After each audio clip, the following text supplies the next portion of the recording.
এটা হচ্ছে স্যানজিভিয়ার অ্যারোহেডেড।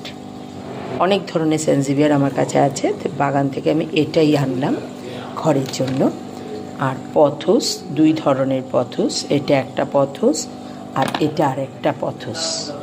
আরেকটা হচ্ছে এই হচ্ছে স্নেকস প্ল্যান্ট।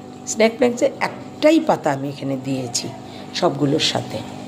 আর এটার আরেকটা নাম আছে মাদার ইন ল টাং। কেন যে মাদার ইন ল টাং এটার নাম আমি জানি না। তো এটাকে না আমি একটা বড় মাগ, যেটা আমি এখন একদমই ইউজ করি না, মাগের মধ্যে আমি এটাকে বসিয়েছি ঘরে রাখবো বলে। অনেকেই বলতে পারে পজিটিভ ভাইব, অমুক তমুক অনেক কিছু, তবে গাছ তো আমার ভালো লাগে, সব গাছই পজিটিভ। তো হ্যাঁ, গাছ মন ভীষণ ভালো করে দেয়, আমার তো ভীষণ ভালো করে দেয়। তবে এই গাছটা যেটা মাদার ইন ল টাং বা স্নেকস প্ল্যান্ট বলা হয়, এটার একটা কোয়ালিটি আমি বলি, অনেক কিছু কোয়ালিটি অনেকে জানে, অনেকে, আমি এতটা জানি না।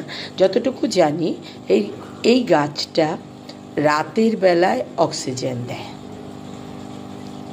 তাই আমি বলছি কি, আমার মনে হয় ঘরে এই গাছটা রাখা ভালো। যাই হোক, আমি একটু স্টাইল করলাম, সবগুলো একসাথে দিয়ে আমি একটা জলের মধ্যে বসালাম। অনেক দিন হয়েছে বসিয়েছি, আজকে আপনাদের সাথে এটা শেয়ার করলাম।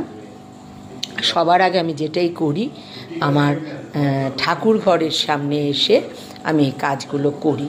কেন জানেন তো, আমার কেন জানি মনে হয় আমাদের তো কিছুই করার ক্ষমতা নেই, এর জন্য ঠাকুর ঘর, তাই ঠাকুর পুজো দেব, তার সাথে এই গাছের বিবরণটাও আপনাদেরকে দিলাম।